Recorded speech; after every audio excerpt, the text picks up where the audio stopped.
Hello everyone, मेरा नाम है श्रेया। आज हम लोग पढ़ने वाले हैं class 9 maths exercise 1.1 new NCERT set 1.1।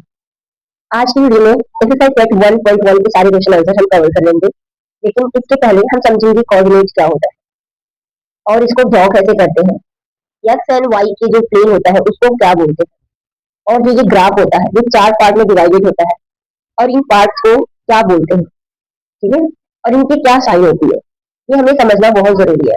क्योंकि अगर आपको इसका पता नहीं है तो आपको नहीं पता चलेगा कि -5 + 7 ये कौन से क्वाड्रेंट में आता है, ठीक है, ये कहाँ पे मिलेंगे ग्राफ में। तो इसको समझने के लिए आपको ये एक्स एंड वाई प्लेन यानी जिसको हम कार्टेशियन बोलते हैं और उसके पार्ट्स को हम क्वाड्रेंट बोलते हैं, इनका नॉलेज होना जरूरी है। तो पहले हम कोऑर्डिनेट प्लेन समझ लेते हैं, ठीक है, फिर हम एक्सरसाइज करेंगे। तो कोऑर्डिनेट प्लेन समझते हैं, पहले समझते हैं कोऑर्डिनेट क्या होता है। कोऑर्डिनेट कोऑर्डिनेट का मतलब होता है जैसे एक्स एंड वाई, यानी एक्स की क्या वैल्यू है और वाई की क्या वैल्यू है, इन दोनों को मिला के हम कोऑर्डिनेट बोलते हैं। लेकिन प्लेन क्या होता है, ये जो एक्स एंड वाई का जो प्लेन होता है इनको हम बोलते हैं कोऑर्डिनेट प्लेन। जहाँ पे हमें एक्स की वैल्यू पता होती है, वाई की वैल्यू पता होती है, दोनों आपस में कहाँ इंटरसेक्ट कर रहे हैं, उनके जो पॉइंट्स हैं उनको हम बोलते हैं कोऑर्डिनेट, ठीक है। आज की वीडियो में हम लोग सीख रहे हैं कि कैसे ये जो 4 पार्ट्स है ये क्या डिफाइन करते हैं। देखो बच्चों, एक्स एंड वाई के जो पार्ट प्लेन होते हैं ना उसको हम बोलते हैं कार्टेशियन प्लेन। क्या बोलते हैं? Cartesian plane. और इनके जो ये पार्ट है डिवाइडेड पार्ट है, जैसे first quadrant, second quadrant, third quadrant and fourth quadrant, ये होते हैं क्वाड्रेंट। जो हमें बताता है फर्स्ट क्वाड्रेंट का मतलब होता है कि जहाँ पे एक्स की वैल्यू होती है, यानी ये एक्स है और इसका जस्ट अपोजिट एक्स डैश, यानी कि इसको बोलते हैं माइनस एक्स, ठीक है। ये वाई है ऊपर की साइड में, तो नीचे वाली साइड क्या हो जाएगी, जस्ट अपोजिट माइनस वाई, ठीक है, माइनस वाई हो जाती है। तो ये जो वैल्यू यानी अगर हम एक्स की साइड में जाते हैं, पॉजिटिव वाई की साइड में जाते हैं, तो दोनों प्लस प्लस है, इसलिए फर्स्ट क्वाड्रेंट यानी 2 एंड 3। अब 2 कैसे, यहाँ पे एक्स की वैल्यू 2 है, वाई की वैल्यू 3 है। अच्छा देखो यहाँ 2 क्या है, यहाँ पे एक्स की वैल्यू 2 है और 3 की वैल्यू यहाँ पे, यानी ये दोनों यहाँ से यहाँ पे मिल रहे हैं। इसके ग्राफ पे जहाँ पे दोनों लाइन आपस में इंटरसेक्ट कर देंगे वही पॉइंट हमारा क्या हो जाएगा, कोऑर्डिनेट, उस पॉइंट का कोऑर्डिनेट हो जाएगा, ठीक है। ऐसे -3 एंड 2 है, यहाँ पे देखो ये माइनस एक्स साइड में है, यानी कि एक्स की वैल्यू क्या है, नेगेटिव है, और वाई की वैल्यू है पॉजिटिव है, इसलिए माइनस और प्लस आ जाता है, क्योंकि पहला एक्स होता है दूसरा वाई होता है। एक्स की वैल्यू -3 एंड 2, ये हो गया सेकंड क्वाड्रेंट। थर्ड है, अब ये ऊपर यानी ये ऊपर वाले प्लेन हो गया, जस्ट नीचे वाले आ जाते हैं।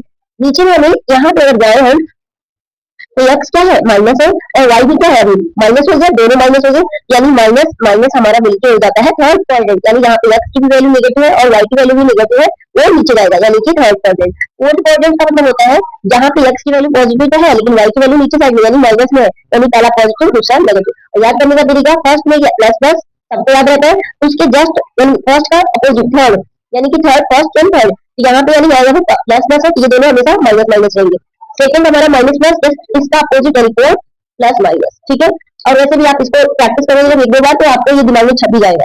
और क्वाड्रेंट कैसे निकालना है ये आपको समझ में आ गया। मैं एक बार क्वेश्चन और दूसरे एग्जांपल लेके समझा देती हूँ आपको। अगर मैंने क्वेश्चन लिया है 3 एंड 2, देखो ये दोनों पॉजिटिव है, प्लस प्लस यानी फर्स्ट क्वाड्रेंट में आएंगे। +3 क्या है, एक्स की वैल्यू है, +2 वाई की वैल्यू है, एक्स पे हम 3 जाएंगे, सिंपल एक्स वाले एक्सिस पे प्लस, और वाई वाले पे 2 जाना है, यानी 2 यहाँ से, इन दोनों को मिलाना है हमें, ऐसे यहाँ पे मिल रहा है, यानी 3 से यहाँ से वाई से यहाँ से, ये वाला पॉइंट हमारा क्या होगा, 3 एंड 2 हो गया।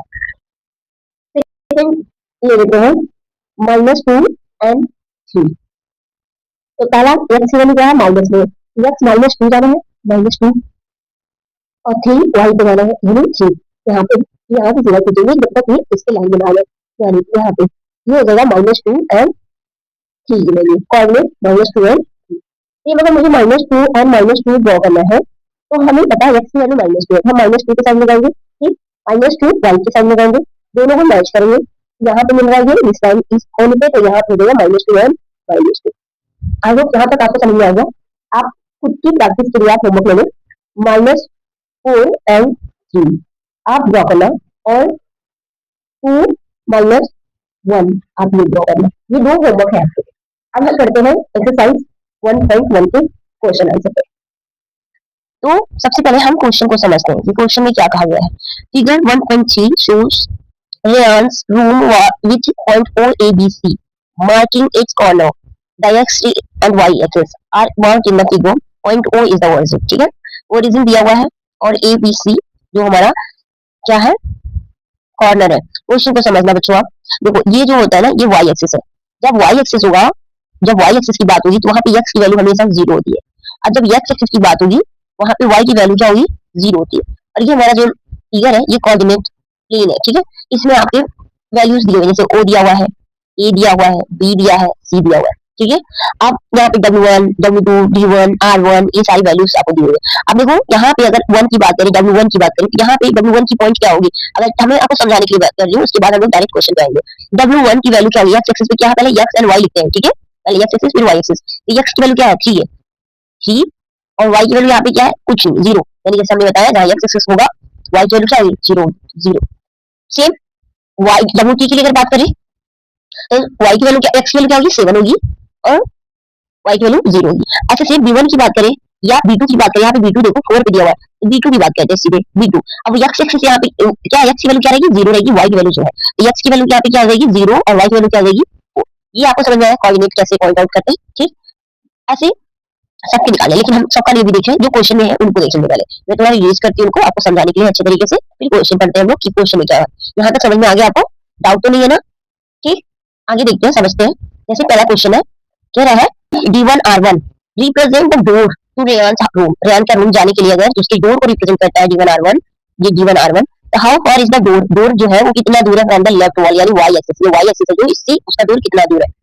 How far is the door from the x axis, और x एक्सिस से भी वो कितना दूर है, यानी ये x मान लिया डोर यहाँ पे D1 की बात कर रहे हैं ना, तो D1 यहाँ पे आएगा और R1 यहाँ पे है, तो D1 की वैल्यू क्या है, 8 है ना, D1 की वैल्यू क्या है 8, और क्या हो जाएगा 0, y की वैल्यू क्या हो जाएगी 0, ये D1 की वैल्यू हो जाएगी, ठीक है। और R1 की वैल्यू दिया हुआ है 11.5.0 दिया हुआ है। ये कह रहा है कि ये यहाँ से कितना दूर है, y एक्सिस से ये कितना दूर है। इसका आंसर क्या हो जाएगा, D1 का x कोऑर्डिनेट कितना है 8 है, ठीक है, यानी D1 का कितना है 8 है, और D1 का y कोऑर्डिनेट से इसकी दूरी कितनी है 0 है, ये इसका आंसर हो जाएगा। यानी x कोऑर्डिनेट पे अगर देखा जाए तो 8 यूनिट दूर है, यानी 1 2 3 4 5 6 7 8, यानी x कोऑर्डिनेट पे कितनी दूरी पे है 8, और अगर x से दूरी y कोऑर्डिनेट पे देखा जाए तो y की क्या हो जाएगी 0। आंसर मिल गया आपको पहले का, तो क्या हो जाएगा, यानी x से कितना है, कितना यूनिट है 8, और y से कितना हो जाएगा 0, ये आपका आंसर हो जाएगा, ठीक है। दूसरा क्वेश्चन है, what are the coordinate of D1, D1 की कोऑर्डिनेट क्या होगी, यही होगी D1, जैसे x की वैल्यू क्या होगी, इसमें मैं पेन चेंज कर देती हूँ थोड़ा आपको अच्छे से समझ में आए। तो यहाँ पे 8 मिलेगा, x वाले लिखते हैं, और y की वैल्यू क्या हो जाएगी 0 हो जाएगा। इसका कोऑर्डिनेट की वैल्यू क्या हो जाएगी, x एंड y फॉर्म में, x एंड y फॉर्म में क्या हो जाएगी, ये 8 एंड 0 हो जाएगी। क्वेश्चन नंबर 3 में चलते हैं। If R1 is the point 11.5 दिया हुआ है, 11.5 यहाँ पे दिया हुआ है, ठीक है। यहाँ से सुनना मेरी बात, how wide is the door, door की जो वाइड मतलब चौड़ाई जो है वो कितनी है, do you think this is comfortable, पहले बाद में इसको देखेंगे, पहले इतनी इतनी वैल्यू निकालो आप, डोर की वाइड निकालो, क्योंकि एक बार में क्वेश्चन आप पढ़ोगे ना तो ज्यादा लगेगा आपको। इसकी वाइड यानी कि विड्थ निकालनी है, WIDTH बना लेना, ठीक है, DTH निकालना है, तो यानी पहले इसकी वैल्यू लिख लेनी है हमें। R1 कितना है, R1 D1 की बात हो रही है, R1 कितना दिया हुआ है आपको, R1 दिया हुआ है, R1 इक्वल टू 11.5 0, ये दिया हुआ है आपको 11.5, और इसकी जो वैल्यू है D1 की, D1 कहाँ है, D1 R1 ये है, ओके, D1 कितनी है 8 है, D1 की वैल्यू है 8 और 0, तो ये R1 एंड D1 ये हमारा इस क्वेश्चन में था डोर का वैल्यू, तो D1 R1 निकला हुआ है हमारा, तो हमें सिंपल से कुछ नहीं करना है, ये जो इनके कोऑर्डिनेट्स है 8 और इसके कोऑर्डिनेट्स है 11.5, इनको माइनस कर देना है, यानी x कोऑर्डिनेट्स का हमें इसमें से यहाँ तक जाना है, यानी यहाँ से इसको हमें माइनस कर देना है, तो सिंपली हम लिखेंगे 11.5, कितना माइनस करना है 8 को, 8.0 को माइनस कर देना है, तो कितना आंसर आएगा आपका 3.5, यानी 3.5 यूनिट इसका आंसर हो जाएगा, ठीक है। अब इसका 3.5 निकला, तो 3.5 यूनिट इसका विड्थ निकला डोर का। तो आप ये बताओ मुझे, इतना चौड़ाई अगर रहेगी तो जाने के लिए एक पर्सन के लिए व्हील चेयर से अगर जाना है तो क्या वो जा सकता है, आसानी से जा सकता है, क्योंकि व्हील्स की जो चौड़ाई होगी मुश्किल से 3 यूनिट तक चाहिए उसको, और आराम से जा सकता है वो, ठीक है। तो इसलिए मतलब जो डिस्टेंस है आप लिख सकते हो, आंसर इसका लिख सकते हो 3.5 unit distance is comfortable for a person in wheel chair. Next है हमें B1 0 1.5 दिया हुआ है, B1 अभी पहले B1 देख लेते हैं, यहाँ पे B1 यहाँ पे है, यहाँ पे यहाँ से देखो यहाँ पे B1 है, ये B1 1.5 यानी कि 0 1.5। अच्छा 0 क्यों लिया गया, क्योंकि ये इस वाले एक्सिस पे हमने पहले डिस्कस किया था कि एक्स एक्सिस क्या हो जाएगा 0 हो जाएगा, x की वैल्यू 0 जाएगी और y की वैल्यू हमें दिया हुआ है, ये हो गया। तो फिर आगे क्वेश्चन करते हैं, क्या दिया हुआ है, B2 इज 0 4, B2 की वैल्यू क्या हो जाएगी, B2 का है यहाँ पे है, तो B2 की वैल्यू हो जाएगी 0 4, ये B2 की वैल्यू है और ये B1 की वैल्यू है, ठीक है। इतना आपको समझा B2 B1। अब बाथरूम डोर निकालना है इसमें, बाथरूम डोर हाँ, बाथरूम डोर की बात कर रहा है ये बेचारा यहाँ पे बाथरूम डोर, तो हमने B1 निकला हमारा कितना निकला 0 1.5, B2 हमारा निकला है 0 4 ये निकला हुआ है। अब bathroom door is the bathroom door narrow और wider than the room door. Room door हमने पहले निकाला था, इस वाले क्वेश्चन में निकाल लिया था। रूम डोर हमने कितना निकाला था? रूम डोर निकाला था हमने, रूम डोर का वैल्यू हमने निकाला था, अभी जस्ट निकाला था, और कितना आंसर निकाला था? 3.5 यूनिट निकाला था ना, ये निकाला था हमने, ठीक है, इसको लिख लेना है। और फिर अब बाथरूम का निकालना, बाथरूम का हम यहाँ से निकलेगा, तो बाथरूम का निकालेंगे अगर हम बाथरूम का, तो आप बताओ क्या हो जाएगा, इसमें से इसको माइनस करना है, यानी 4 माइनस 1.5, आंसर कितना आएगा? 2.5 यूनिट। अब बताओ 3.5 बड़ा है या 2.5? तो डोर जो है यूनिट उसका बड़ा है बाथरूम से, ठीक है, बाथरूम से बड़ा है, यानी 3.5 जो है वो ग्रेटर है 2.5 से। तो आप लिख सकते हो रूम डोर इज ग्रेटर या वाइडर देन बाथरूम डोर, ठीक है, ये आपका आंसर है। ये आपको आई होप यहाँ तक समझने में कोई दिक्कत नहीं हुई होगी। आगे की जो क्वेश्चन है वो हम नेक्स्ट वीडियो में करेंगे।